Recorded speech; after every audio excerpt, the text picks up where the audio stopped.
Good morning, everybody. My name is Jason Fox. I'm the Senior Technical Evangelist at the FIWARE Foundation, and we're running a series of Wednesday webinars. Today's Wednesday webinar is on connecting NGSI-LD components. So let's find out what we're going to learn about today.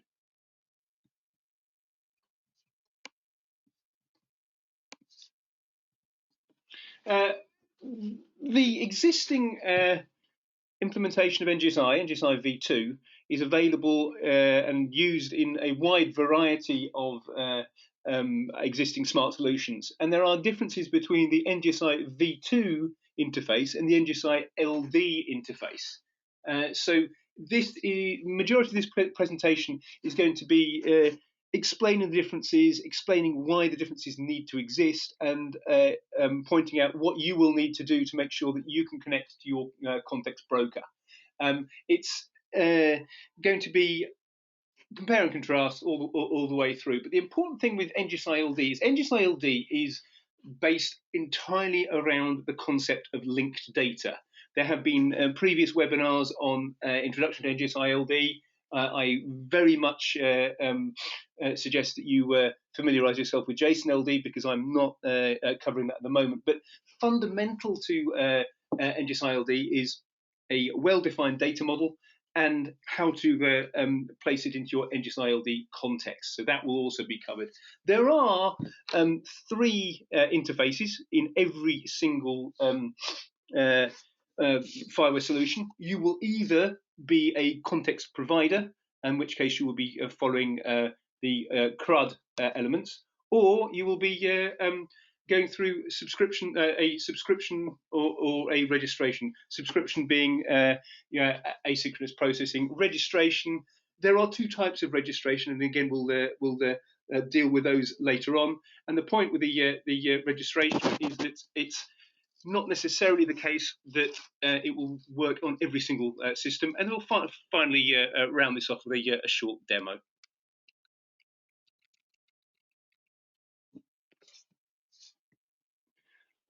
So this is a NGSI v2 request and the equivalent NGSI LD request, which is actually part of the implementation which you will find within the NGSI LD IoT agents. If you are using the latest version of the JSON IoT agent or the Ultralight IoT agent, or several others, it does all this under the hood for you. It does all the conversions straight away. But what you can see is that there's a lot of similarity between the two requests, but obviously there are differences. Instead of using the v2 op update, the batch update element with a update or upsert or what have you, the NGSI LD request is obviously a different endpoint, and its content type is, funnily enough, LD plus JSON, or alternatively you could put the linked data in the head. That is why at the bottom of that request on the right, you've got this at context element. This is the one which is controlling what is going on here, what is actually happening. What does, say, temperature really mean? What is the full name of it? Meanwhile, you can see that although you would have entities as an element and structural element within the NGSI v2 request, this is not necessary in the LD request. It's just an array. In many cases, the structure has been simplified, which is good if you're creating a application from scratch, because it means you've got less to deal with.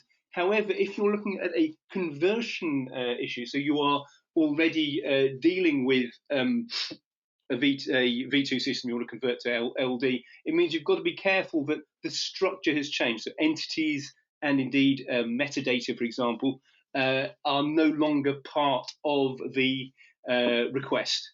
Now, as you are probably aware, there are standards within the core context which are used for temporal data and for unit codes. So the fact that this is a registered device at 25 degrees centigrade is going to be a unit code. Now, unit code, the recommendation for many years has been to use the UN CFAX unit code definitions. They do everything up to furlongs per fortnight. And in this case, unit code of cell is going to be Celsius. So you know that it's 25 Celsius. This is obviously metadata of the temperature reading itself. And for Unicode and observed at, the metadata elements, apart from being well named, are just pure strings. They are in the previous V2 interface. You would always have a type and a value. Now, for other elements like, say, accuracy, which I've just made up on the fly, it would just be an ordinary property of a property. But these two are special, and therefore you can't just take your metadata and put it directly in as properties of properties or relationships with properties or whatever. You've got to consider that these two things are shortened. The final thing which you can see from this particular request is that if you look at the relationships are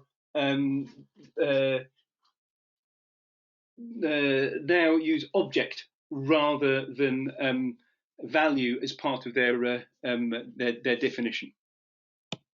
So in summary, the difference between NGSI v2 and NGSI-LD, and this works for both the batch upsert and the ordinary CRUD, is that we have slight differences in feeling, in that NGSI-LD is much stricter. You can't go around saying your primitive is a number or your primitive is a centigrade or whatever, and then expect to be able to use that type directly within your system later on. All your primitives are going to be, well, within the request, they're going to be property relationship or geoproperty, or the new language property in the 141 specification of the NGSI-LD interface. But the definition of those types can be held within the at context. So it's the at context which is saying, hey, I'm a number, I'm a string, I'm an object, rather than the type of the attribute or the type of the relationship, property, what have you. Now, looking at relationship used to be just the same as any other attribute. It was a naming convention that you would have a relationship, type relationship, and it would have a value of whatever the next object is. Now, within the NGSI-LD format, it is a object by design, and you can see that the name of that attribute in that relationship is object rather than value. Value will not be accepted if you put type as a relationship, and again, this is one of the things which will need to be changed. Particularly important with linked data, of course, because the whole point about linking your data is that you want to be able to traverse the knowledge graph. So that when you have an entity like that temperature entity, it says you have a, say, provided by this device, and you'd be able to go from an object to another object, and therefore you want to be able to follow that. And again, there is a list of common metadata elements which are standardized names. These are in the core context. The core context is always processed last at the end of your definition, and therefore you can't override observed at, you can't override unit code, well, at least not within the context broker itself. Of course, you can write a proxy to modify stuff thereafter. But what you need to do here is use these correctly. I mean, if you use observe that correctly, you can then use the temporal interfaces of NGSI-LD properly. And by convention, you can get hold of the unit code. Location is used for all your geoqueries, observation space, again, geoqueries, and so on and so forth. So linked data, the at context, this is really, really important. Now, I can't spend an entire webinar banging on about smart data models. It's something which we've covered in other webinars. But the linked context is available in either in a header, a link header, which is defined by an RFC, or it can be part of the payload. Obviously, if I'm doing a GET request, there's no payload, so I have to put this link header in the top, and it will say, here's my context file, which should be on a public server, because what you're doing here is you are mapping the short name we have, like temperature, to a full URI for a well-defined system, saying this is, I don't know, a Saraf ETSI temperature reading, or this is a schema.org address element, or whatever. And it says, okay, this short name has got that real long name, so that other systems external to your system are able to read this and understand it. They know what to expect in that particular element. This is the reason why it needs to be public. It can either be header or the body. Now, there are two schools of thought I've come across on how to deal with the core context here, because within any NGSI-LD request, the core context is implied. Therefore, it would be legitimate to, if you look at the middle of the screen, to leave out the link to the core context, the URI ETSI org line, and it would still be a valid request. However, if you do that and you receive a response, if it doesn't have the URI ETSI org line in the response, technically it's not valid JSON-LD,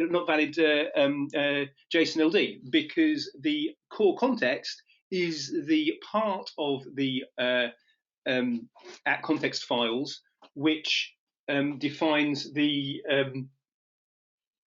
elements like property, like geoproperty, like type, like relationship, and what have you, which means that those have also got full URIs. Now, the way to deal with this is one of two ways. Either you always put both elements into your requests, or more likely you have a single link header, which in turn has a file which has got that context with the example in it. So it can be implied. If you want to find out more information on this, you can look at the actual JSON-LD syntax definitions as described on the link. Now, moving on to subscriptions, and we'll get onto all this with a demo later on. Subscriptions have also changed here, but it's more that the structure has changed rather than the actual content. Okay, the condition attrs is now called watch attributes. You can see it's no longer inside a subject element. The structure is different, but you can see there's quite a lot of blue on the screen here. Blue being the same thing as the common between the two. The subscription is slightly shorter. It is now necessary as part of an NGSI-LD subscription to give the subscription a type, but that type is always subscription. That's not difficult. Again, you could pass your context in the header, in which case your content type would be absolutely the same, but it's also legitimate to pass it in the body. Now, there are multiple formats which are supported. Obviously, you've got your normalized and your key values. Some brokers, such as Orion LD, actually also support the old NGSI-LD format, as well, NGSI V2 format, get that right. So you could actually use an LD context broker, and if your microservice is NGSI V2, So, for example, let's say you're dealing with Cygnus and you want to push data to DynamoDB, and it's supported on V2. Fine, you just put in the relevant format, and you're still connecting to a previously well-defined interface. If you are creating a microservice and you want to say, okay, I currently accept V2, that's fine. You can just say, well, when you want to connect to me, you need to change your subscription accordingly so that it can come in. If, however, you want to get the LD format, you will obviously need to retrieve the payload slightly differently. The payload for a normalized system has not significantly changed. All the data is still within the data element, and the key values are still key values. If your system is reading in key values format, your component will make no difference whether it's connecting to V2 or LD. If you are dealing with a normalized payload, obviously the stuff which I mentioned at the top of the hour still applies. So you'd have property rather than number for your various elements. You can see there's a little bit more information which is also passed within the LD subscription. So if you have a microservice which is dealing with LD and you want to make it backwardsly compatible with V2, then you're going to have to ignore stuff like notified at. Obviously, notified at is going to be the time at which the LD broker sends its request. It is possible if you're, let's say, on a slow network, that won't be the same time as when you actually receive it, or your system clock may be different. Ideally, you shouldn't be using things like notified at for temporal information. You should be annotating your data properly with observed at attributes. But if you are forced to do it, then so be it. A good example of a system which is in progress with this is for those of you who saw the webinar on involving quantum leap Grafana recently, that was connecting using the NGSI-LD interface. And because that interface is in progress, it was not using the observed at element. It was actually using the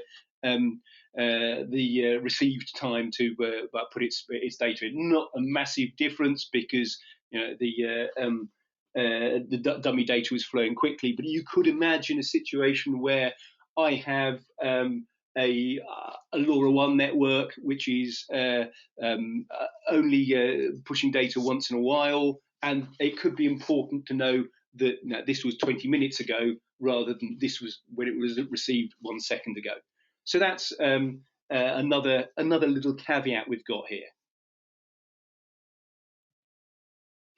Now, when you receive a notification, let's say I'm a V2 system, I know, because NGSI V2 is a well-defined interface, I know what the format of that data is.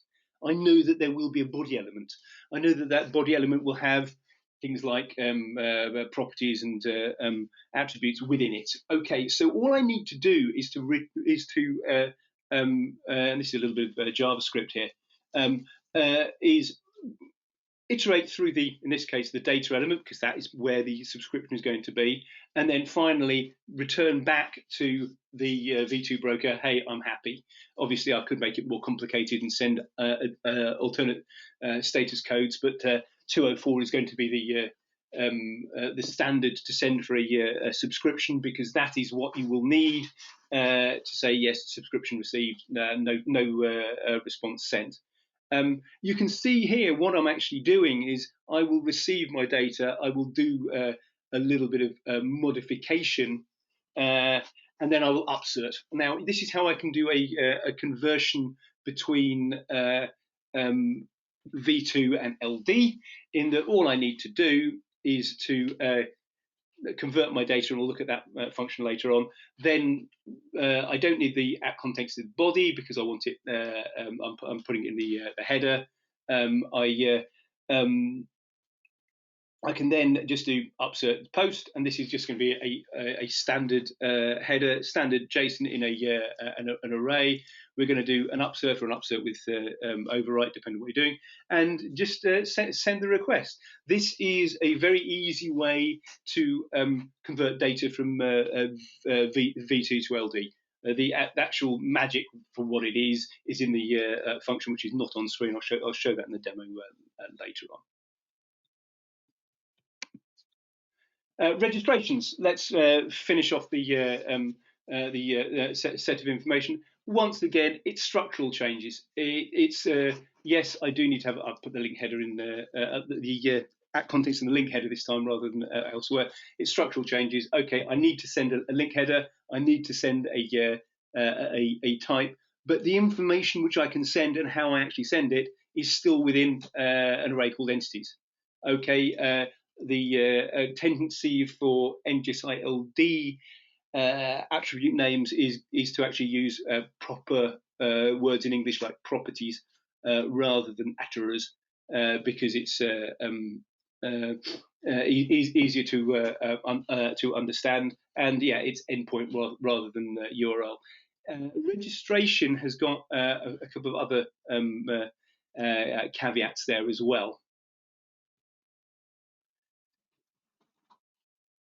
So when I receive a registration from a V2 broker, the registration is forwarded using the batch interfaces.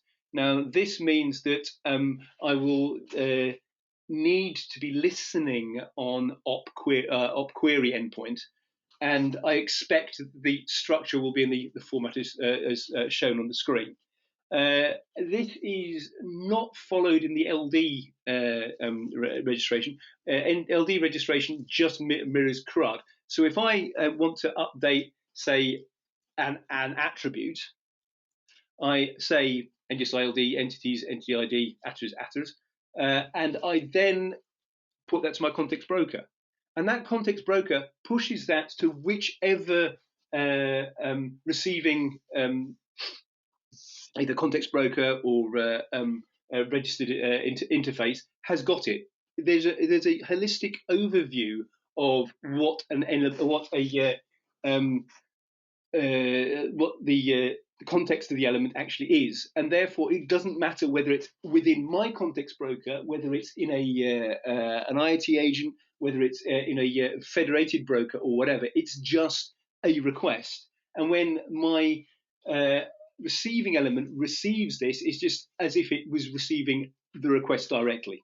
So if you send a get on the NGSI-LD V1 entities, it will be received on that registered element as the same thing. NGSI-LD V1 entities, same thing. And again with patch will do the same thing. If I say go off and update this thing, it will forward the same request to the receiving endpoint saying go off and update this thing.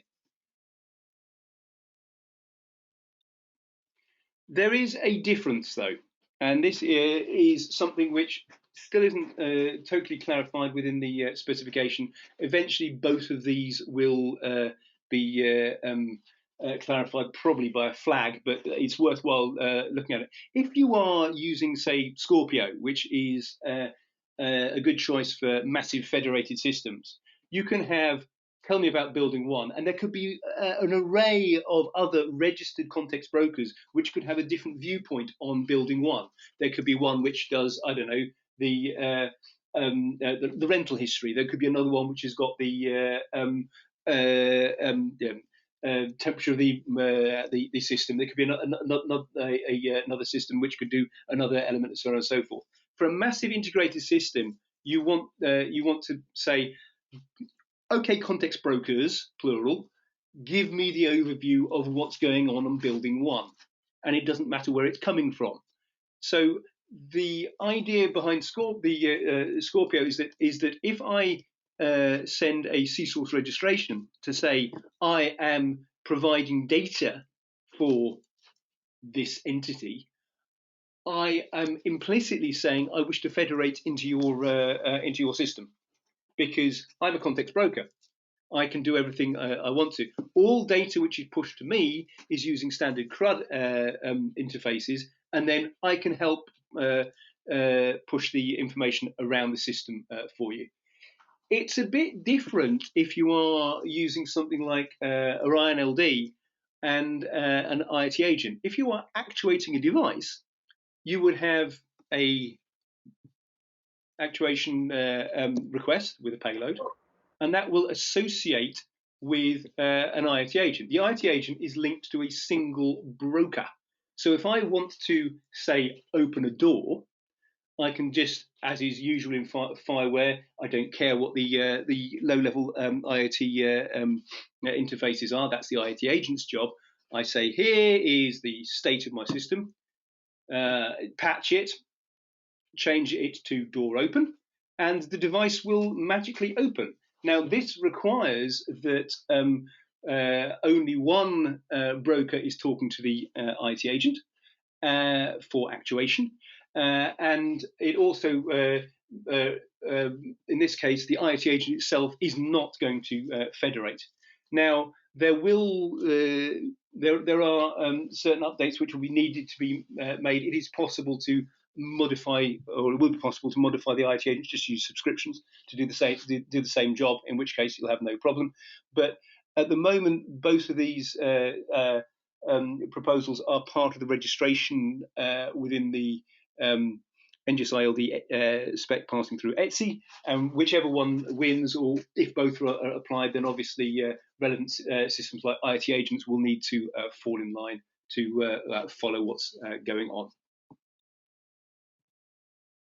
So let's move on to a short demo, trying to work out how can we combine V2 and LD. Now, this is not the world's most impressive demo, because when these interfaces do what they're supposed to do, it just works. So there's nothing to actually see. So this is deliberately trying to show where the gaps actually are and what is actually happening within the system. So imagine this scenario. We've got at the bottom half of the screen, we have a working NGSI-LD system. So NGSI V2 system, get that right.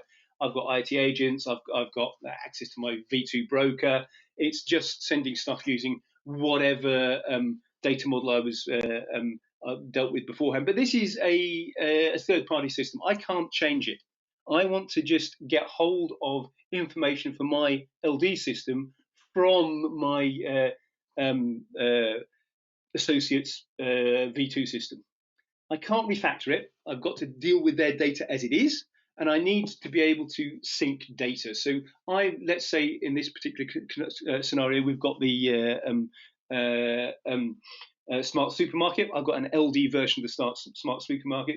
I would like to be able to get, say, a lamp luminosity with things like Unicode and provided by and what have you, added into my LD broker, which would then be able to offer an appropriate at context, which is saying, yes, luminosity is this particular element and building is so on and so forth. Okay, let's see what happens.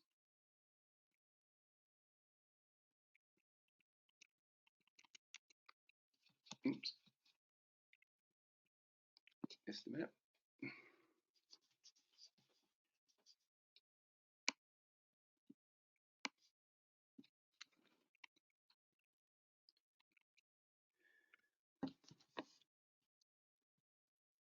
Usual services start to get something running. If you look at my Docker Compose, quite simple as you'd expect. I have got an LD and I've got this so-called devices context broker for the other system, IoT agent, MongoDB, and the tutorial is doing a little bit of work. Nothing spectacular there. So we've got to wait for it to connect. It's just got four elements there. Obviously, the Orion LD will need to be up and running. The context will need to be available. We'll need to provision our devices. Now, when my devices are set up as shown, and you can see, okay, I've got the usual thing. I've got a motion sensor, I've got a belt, I've got a lamp. Lamp's the one I'm going to be looking at. You can see that I have added in appropriate metadata into my lamp. My lamp is showing a unit code, and it's got a name of luminosity. There is no at context in here because this is a V2 system.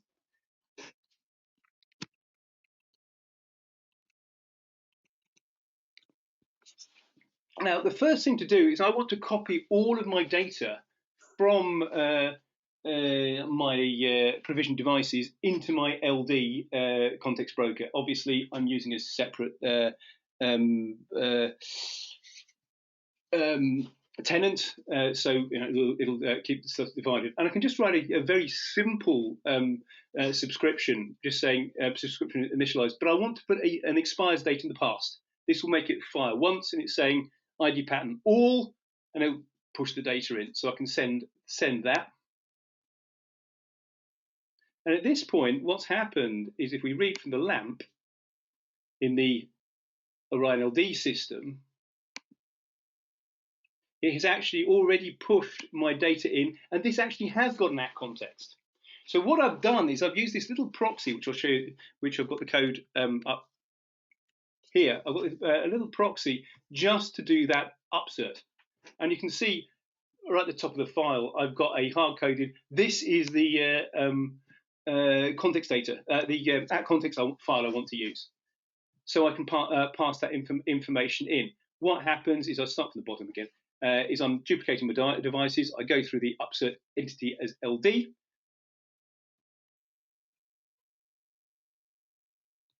And it does that conversion function, which is the copy data entity. Yeah. And you can see what happens is I go through each attribute in the payload from the subscription.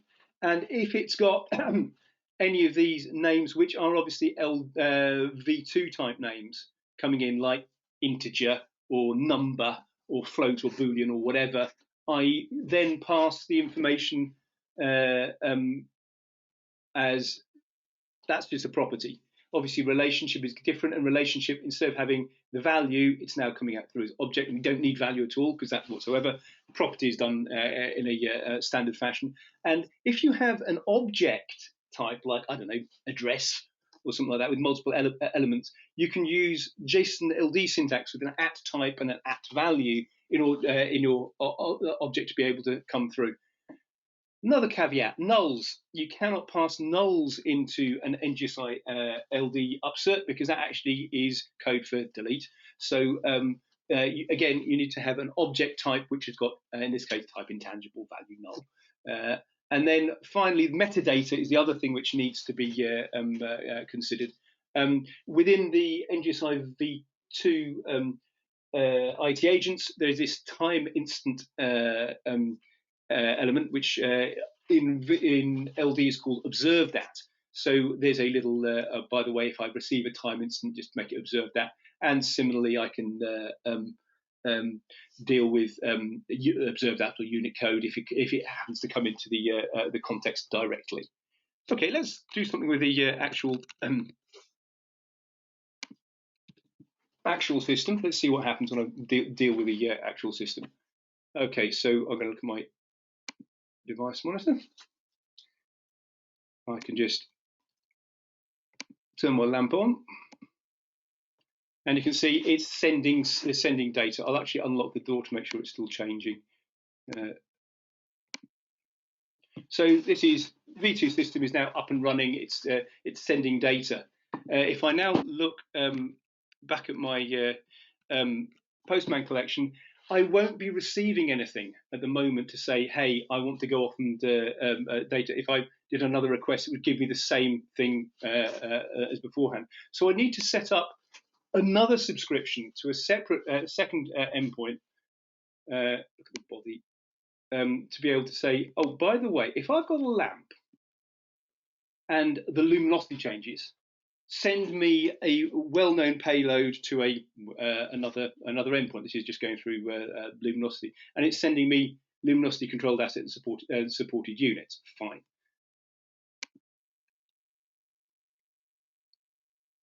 What this means is that if we now look at the read the subscription, again we're looking at V2 here.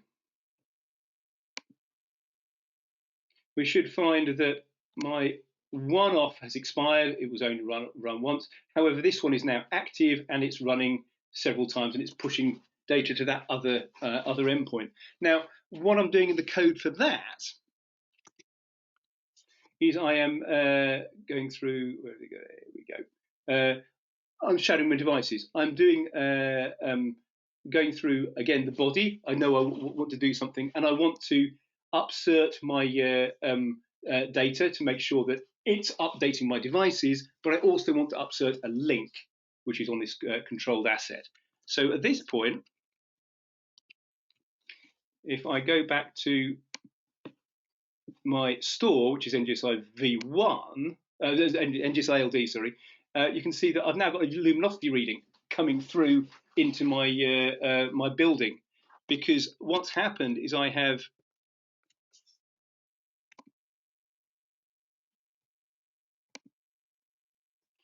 upserted my my value, so I've got all the usual stuff in there. But you can see I've got luminosity as an additional attribute, and it's got a relationship of that property saying provided by. So it's saying, okay, within my LD system, I have luminosity in my building, you know, the brightness of the building, and it's been provided by a lamp, and lamp has got the following information, and it's got it's got a unit code, and the unit code could either be coming from that metadata, or it could be coming from some other attribute copied in or whatever. It's not difficult. And LAMP itself would have more information. It would have things like, you know, is this an actuated extensor, whatever I had in my V2 system. And I would then also, as you can see, I've got unit code and observe that where necessary. One thing you will notice is that because this is a shadow data, it's got this time instant, which is coming in from the IoT agents, added in as an additional property. That is probably not necessary. We could delete it if necessary, but you can see observe that is available on all of the elements which have been part of that previous subscription.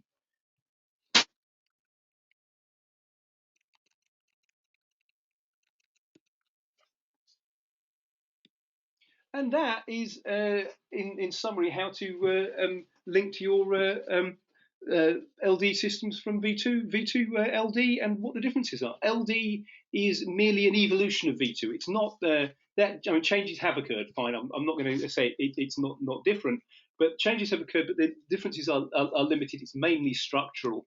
And the nice thing is that when you're doing a little demo like the one I've just covered, if it doesn't work, you can just send a request direct to the LD broker, and it will return with a bad request. It will return with a bad request, which offers usable error messages. So if you try and place the unit code into an ordinary property, for example, it will say you can't do that. Now, the majority of FIWARE catalog components are perfectly happy offering both interfaces. So if you are using the existing elements from the FIWARE catalog, you'll find that there are recent releases which, you know, have an LD switch, or they have an option to do it. If you look at, say, Cosmos, for example, Cosmos has got a separate class for dealing with LD receive.